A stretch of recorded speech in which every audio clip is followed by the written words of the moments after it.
இருந்தாலும் சொல்லுங்க, நாங்க கண்டிப்பா கேக்குறோம். வேற ஒண்ணும் இல்ல காகங்களே, நீங்க என் வீட்டுல தங்குற நாள் முழுவதும் நான் சொல்ற வேலைய நீங்க செய்யணும், சரியா? சரி ஆந்தை பாட்டி, நாங்க சம்மதிக்கிறோம். நீங்க என்ன சொன்னாலும் கேக்குறோம். சரி, அப்படின்னா வீட்டுக்குள்ள வாங்க. உடனே 2 காகங்களும் ஆந்தை பாட்டியோட வீட்டுக்குள்ள வந்தாங்க. காகங்களே, இந்தாங்க தொண்டு.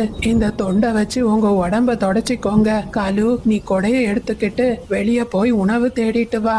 ஆந்தை பாட்டி இப்படி சொன்னதுமே காலுக்காகவும் வேறு வழி இல்லாம ஒரு கொடையை எடுத்துக்கிட்டு உணவை தேடி பறந்து போச்சு.